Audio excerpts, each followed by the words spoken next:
Hello, everyone. Let's see if the mics are better this time around. Hello. I don't know if I got one mic or two mics. Hopefully, someone said yesterday that the mics weren't that great. So there you go. Hopefully, you can hear me a little bit better. I will shout very loud. Uh, I'm already pretty loud. Um, I just want to say thank you to the people who sent the emails in yesterday um, and other days. And thank you for just checking out the show. Hopefully you'll like it. Hopefully you'll stick around. During the holidays, I have a little bit more time to do some of these things, and I played hooky today and didn't go to church. So shame on me for not going. Um, but yes, yeah, it's still good, kind of, sort of. But yeah, it is what it is. So anyway, um, as you can see, I'm decked out with the Texas gear today. Texas beat Clemson. Woohoo. All you Clemson fans out there, well, you won a couple more championships than we have recently. So there you go. For those who are wondering what's on in the background, that is, of course, the game that's always usually on in the background. If it's not Infinity Nikki or basically Black Myth Wukong currently.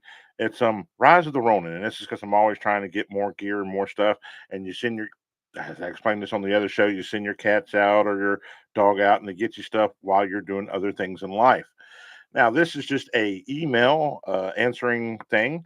You can send us emails or sometimes send us questions in the live chat at um, Hunter Houston 13 at yahoo.com. It's all one word.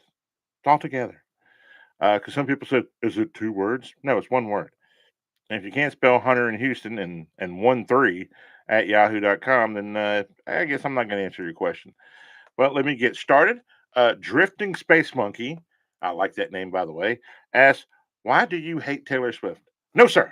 I do not hate Taylor Swift. I think she's a talented and very good young artist. Well, she's not young anymore because I think she's, what, 33 or 34. So middle aged artist. Um, my beef, and I think everybody has a general beef with an extent, is that you claim to be this very nice and individual, but yet like your opening acts are like always people that we know, or like friends, or like or somebody's friend of the record label or something. Have like some local artist open up for you. At least let them like put out a small set, like Glass Spell. I mean, Glass Spell is amazing. They're Mexican American. They do like a kind of a techno style, Depeche Mode style music. They have a lot of good songs. Um, like their last album, just almost every song was a banger. Um, so give a small artist a chance to open up on your Eras tour, and or a no name artist. Just like, hey, and they're awesome and amazing, and they are Mexican American. That's very important. Not really. It's just they're just really good, and they're she's a female artist. With the whole band, and I think that crowds would jump for them. They have great dance music. So there you go. That's the one thing, is she doesn't feature really smaller artists in her lineup, or I don't know how many times she has an opening act, but I think sometimes she has an opening act. Another thing is that you know come across like her fans. Her fans are almost as bad as the old God rest his soul. Um, heck, I just forgot his name. The lead singer, Jimmy, not Jimmy. Basically, her fans are like old Grateful Dead fans. And when Jerry Garcia, there we go. I knew it was with a J. Jerry Garcia passed away. It's kind of like, okay, they moved on the plush, or excuse me, plush fish. And it's one of those things where there's fans would go crazy, and their whole life was, around the Grateful Dead, or sometimes with Fish, where you have no personality outside of what the band sings or what the band does. Have a personality outside of that. Listen to other artists. Your personality should not evolve around someone who makes music for entertainment purposes. You know, it's like I watched a video on Instagram the other day, and it was this young guy, and he was just naming off corn stars names like seeing their pictures as quickly as possible, and he's trying to like get it down to a certain amount of seconds. He's like, yes. I'm like, bro, you have a problem. Maybe spend less time in front of the we use the Peter Griffin term, the yank it box, and more time doing something else. Playing video games. That's something else. Going outside, running a couple of miles, listening to older music, Pantera, learning how to play like Daryl Dimbeck, uh, God rest his soul, and his brother. Learning how to use a whammy bar correctly. I always talk about guitarists and guitar riffs, even though I couldn't play the guitar to save my life, and I've tried numerous times.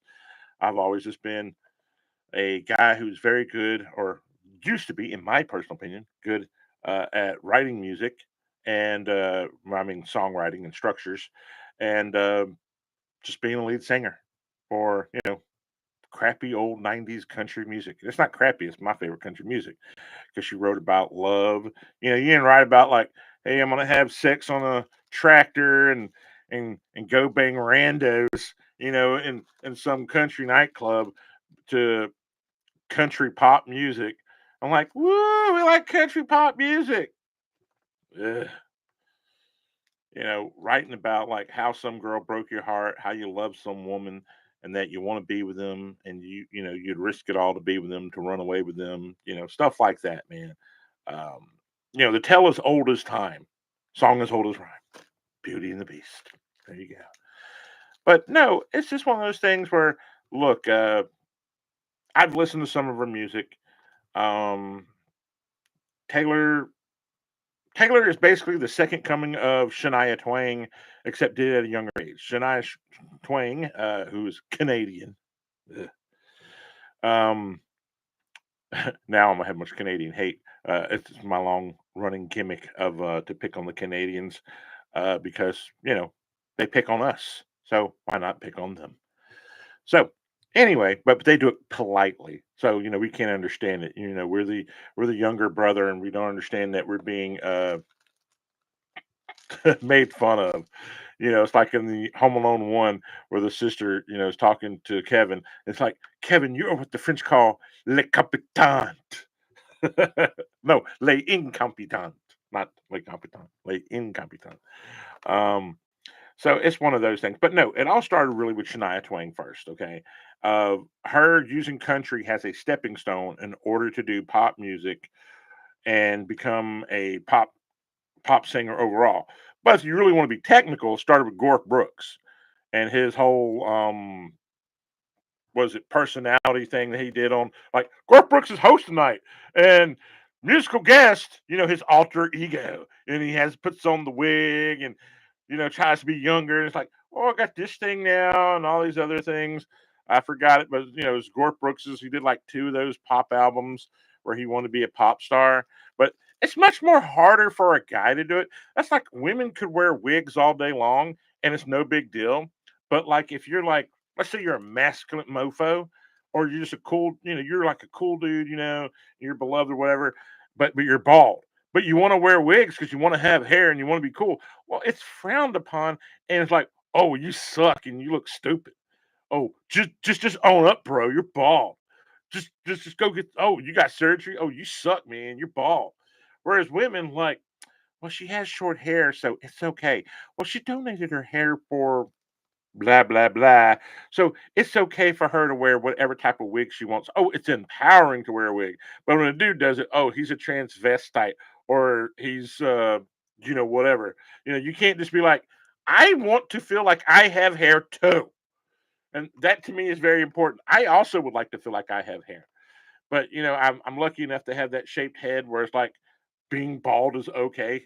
And everybody better thank their lucky stars for Michael Jordan and for Stone Cold Steve Austin. Because if it wasn't for them, bald would never be cool. But it's the old saying, uh, a bald head says good in bed. So there you go. Take it as you will. Can't speak for everybody. Speak for myself. All right, so I hope that's enough Taylor Swift talking there. Let's move on to the next person. Oh, let me give you an old Grateful Dead joke. I used to tell after he had passed away, I used to love Grateful Dead concerts and pick up hippie chicks. Awesome. But what do you? This is the old joke. What do you call Grateful Dead fan now? And Jerry Garcia's dead. And my butt, this is I used to tell this joke in New York. And they're like, what? Homeless. Because they would follow them everywhere they go. Like they'd be in their like little vans or whatever. Like, oh, Grateful Dead. All right, enough of that. Let me move on to the next person. Cool Hand Monster. I like that. What is your feelings on Star Wars currently? What's going on with Star Wars and DC Comics? That's a two-part question, sir, and I will answer that in the correct amount of time. Okay, Star Wars. Look, Skeleton Crew is not getting the love uh, because people have been. Look, if you've had somebody who's cheated on you constantly, basically gaslit you to death and said that you're the problem, but they're the problem, then you're like, I'm done. I'm checked out. I no longer care. And you can make a great game or a great movie, and people could say, I'm done. I don't care. Now, speaking of great games, this is funny. Pandemic Games, who did Battlefield 1, Battlefield 2, and Battlefield 3 before it was canceled by EA. Apparently, that game has been leaked online. That was canceled, and it's been completed by whoever had worked on it, and it's been put. I think it's been put out for free. Uh, this is why PC owners, man, are so freaking awesome, man, because they get all these things. It's like, oh, this is an incomplete game that we were working on. We're just going to put it out there, eh? There we go. Some love to the Canadians. I said, hey. Um, so they just put it out there, and from what I've heard, what I've seen, Battlefield 3 for what it was during that time was going to be cool and super awesome and everybody because Battlefield 2 is considered one of the better Star Wars games ever outside of KOTOR. Um, so it's one of those things where there's three different Star Wars games that weren't released. Battlefield 3 from Pandemic Games, which are some same guys who made Mercenaries 1 and 2. Mercenaries 1 super great. That game should be redone like legit because you could blow up a whole city, set off a nuke whenever you feel like it, or just any type of bomb, and everything is destroyed. That's awesome. That's the game I would bring back from the past if I was doing something from Pandemic Games or their Lord of the Rings Battlefield game, which was also cool. So that's one of the games, Battlefield 3, 1313, which is apparently Boba Fett or Jango Fett's game of them as a bounty hunter with all their techniques, all their gifts. And I think if it was Boba Fett, I think it would have been based off of the one book where he was dying because the cloning process was accelerating. So he needed to find the way to stop the acceleration and slow down the cell process. Which was I forgot which book that was, but it was unbelievably awesome. Based on Boba Fett. So that was one of the things, and like I said, he was going to have all the gifts, all the little trinkets, every little thing that you've never seen before unless you read the books. And he was actually going to have a lightsaber as well to use to basically throw off certain people or for like certain monsters because he killed a Jedi or two at that point in time or Padawan or something. So that's one game. And then I believe there was a Vader game that was just directly based on Vader, if I'm correct. Now, another game that could be brought back and redone, and Xbox owns the rights to it, and Xbox is very friendly with Disney.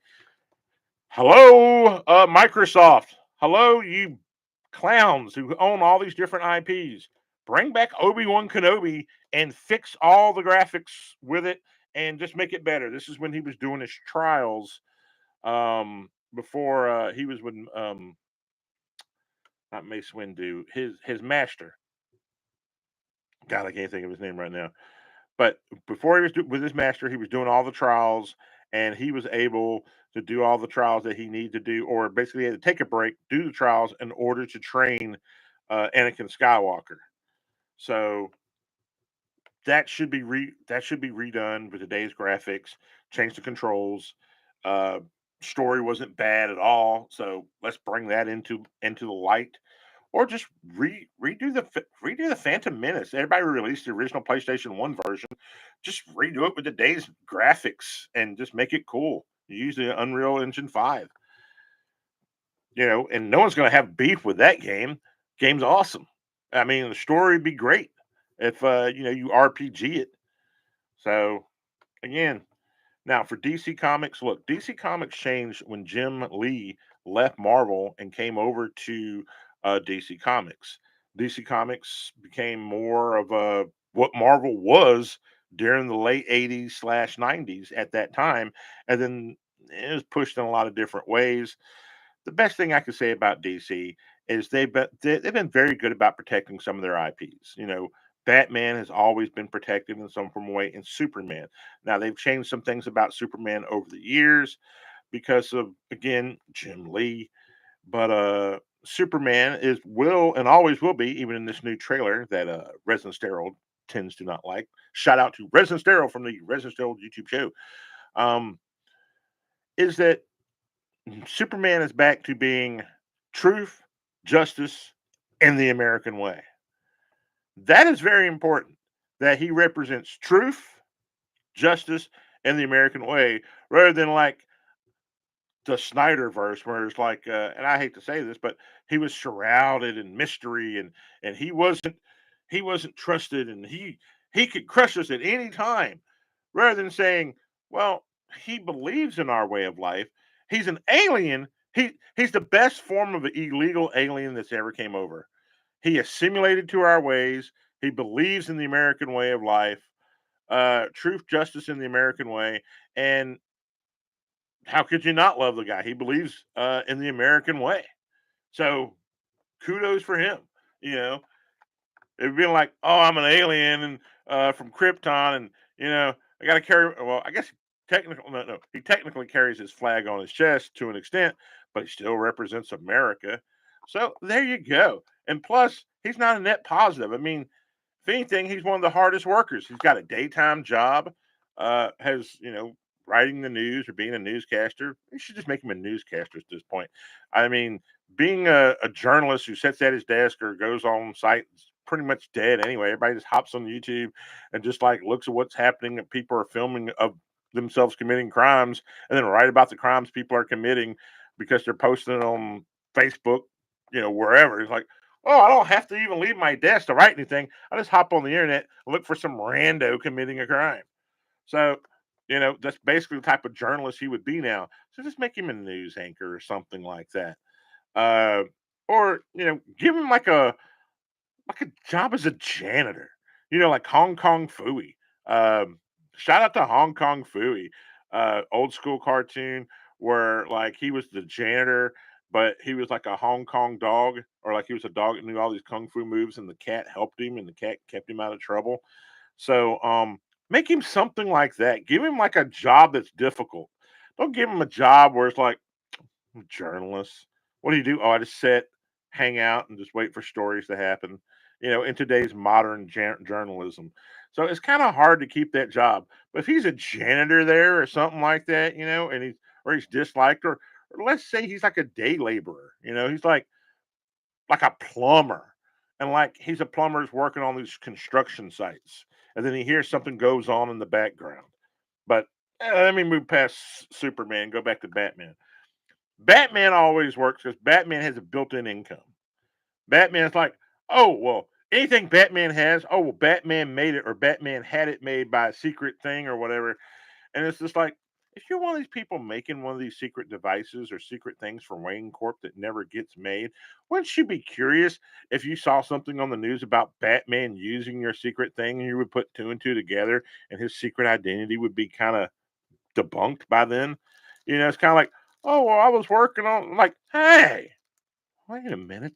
That's the damn grappling hook I was working on to save people over in whatever country. It's like if they were, fall into a sinkhole or something happens and they need to get out of that. And then here it is, Batman done stole this thing. Wait a minute. Wayne Corp. Wayne Corp said this was being put on hold. And then you basically chase it all down to X, Y, and Z. So I understand now they've changed everything. It's like, well, one guy just works specifically for Batman, or one group of team works specifically for Batman to make things. But back in the old days, it's just like, oh, I just got this from my company. So that's kind of problematic unto itself. But other than that, Batman's Batman. Green Lantern's had some changes over the years for the better. And I think the Jim Lee adding a bunch of realism to the DC universe has been a good thing for him to come over from Marvel and do what he did. And that would have never happened if Stan Lee wouldn't have been a prick to him over some disputes. But I digress. But no, I have no problem with that, man. I think DC could be getting itself back up. Coat check number 5 asked, what is he asked? You run your mouth about 80s movies and 80s stuff a lot. I've listened to your podcast on Spotify. Um, and we're also on iHeartRadio and some other places, the Amazon one or whatever. But okay. What 80s movie should you think should be remade? Okay. I do agree that I run my mouth a lot about 80s movies, 70s movies, 50s, 90s, basically 90s and 80s. But movies that could be remade today that would benefit from being remade that were cool back then, and you can change up the story and make the stories better, and even add in, you know, the thing that a lot of people hate being added in, which is, the blah blah blah. Ain't gonna have to bring all that stuff up here. But Sword and the Sorceress, man, great movie, easy plot. Um, there's really not much to it. Um, Spoiler alert, because it's like 1984 or 82 or some crap. But so the king is being usurped by Cromwell.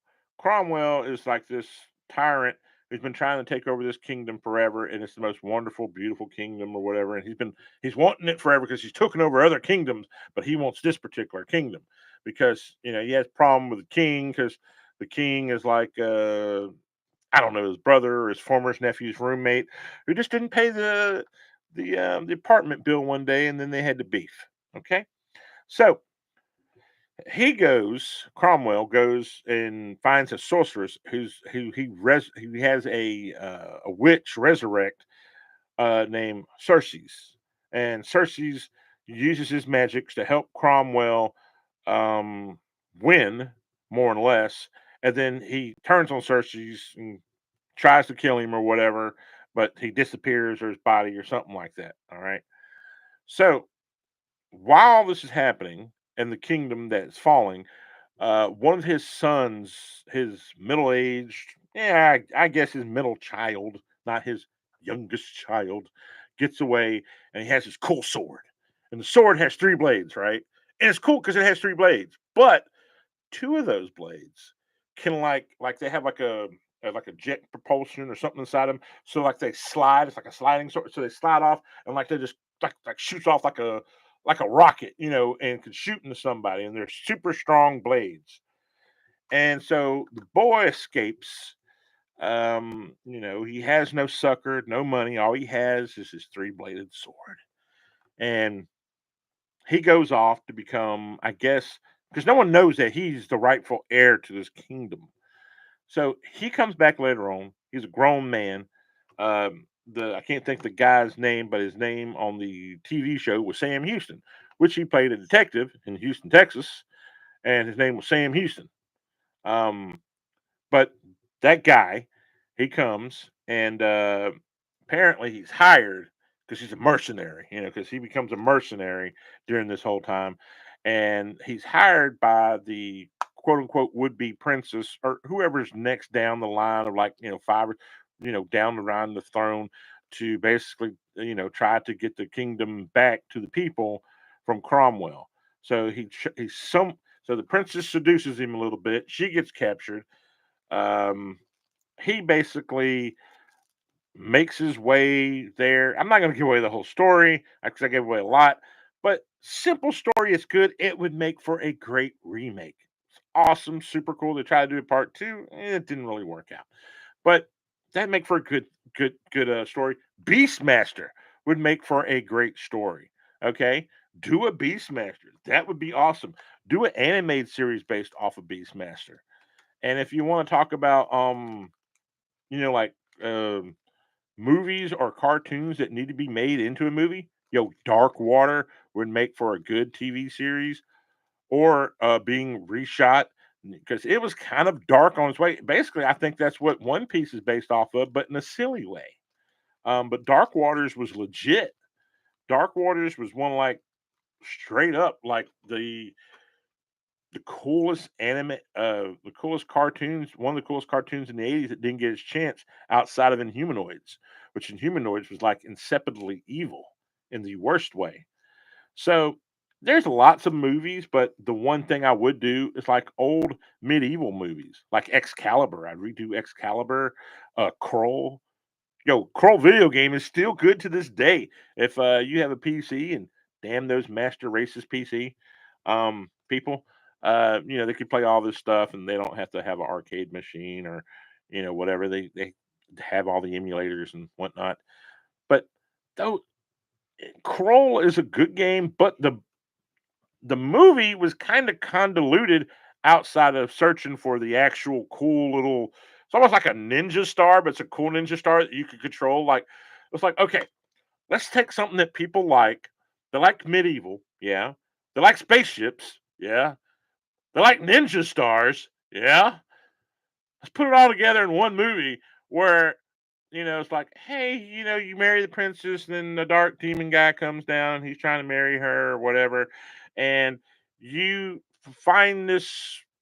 You have to go and get it because you're the it's the hero's quest of you go and get the thing to beat the bad guy. Then you lose the thing, but you save everybody at the end. And Kroll would be so awesome to just redo and be done again. And but change a lot of the aspects of it because there's a lot of 80s like we can't afford these special effects or special effects sucked because it's the 80s, but with AI now, open imagery and all the different tricks you can do to make something super cool, and you can leave the music. See, that's the whole thing is you don't have to have modern music because modern music sucks. You can keep the 80s film music which made you feel something, you know you can't say anybody who listens to this or is in the sound of my voice can say, "Oh well, when I was watching, what's it? I can't even think of it. Bloodsport with John Claude Van Damme, and it's like Kumite. You weren't saying you weren't thinking to yourself, Kumite, my heart's on fire.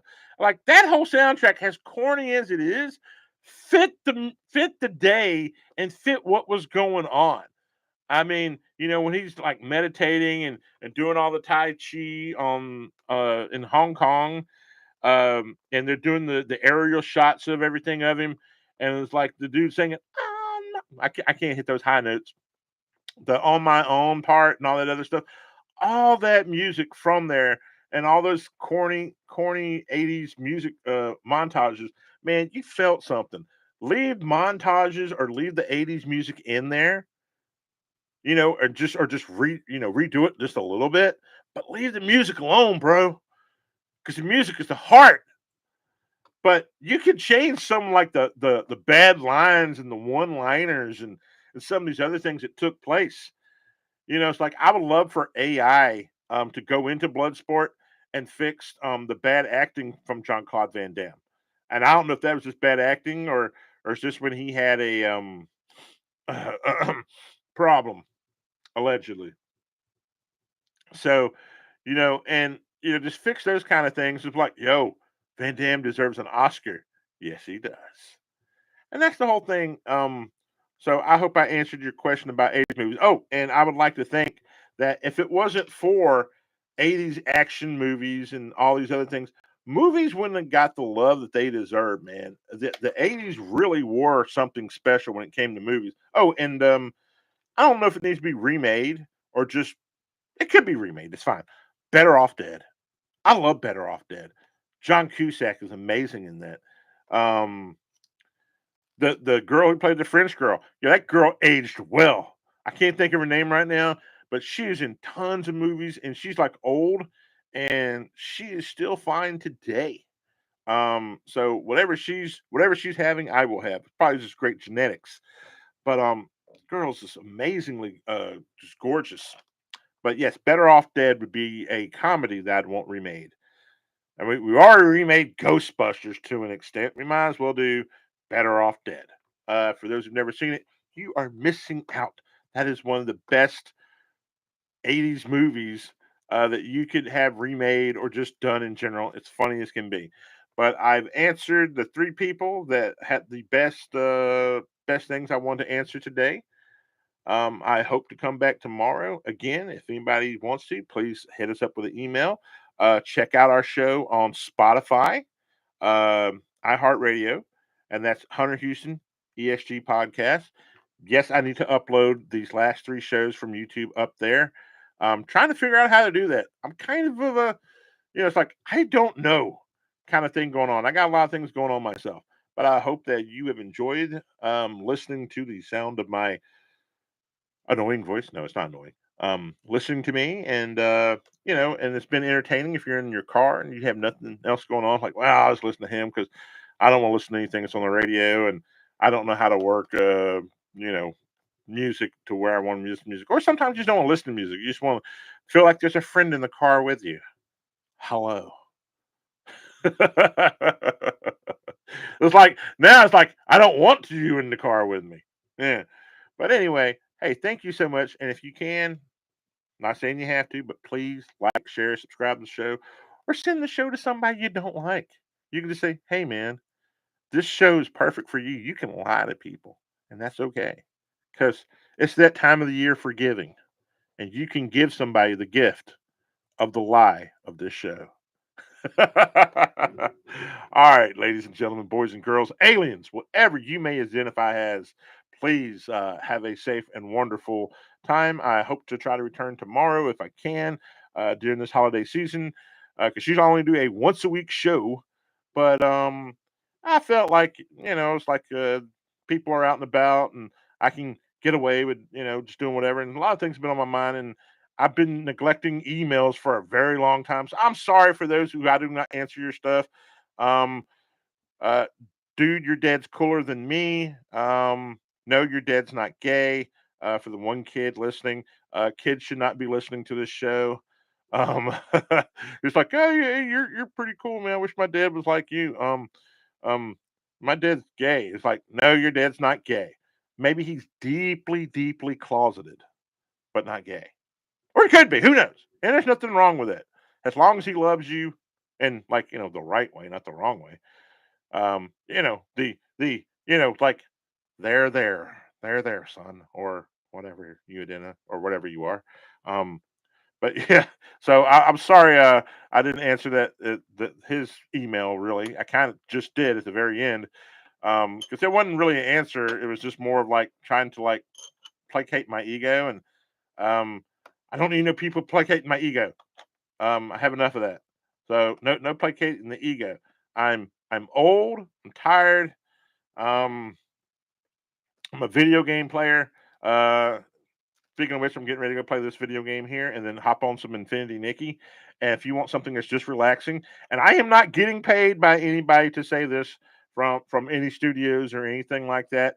I just enjoy Infinity Nikki. I think it's a very relaxing game, and it's very complex for what it is. Um, I think I put out some videos. They're super awesome female streamers who have put out awesome videos for it that I've actually looked into.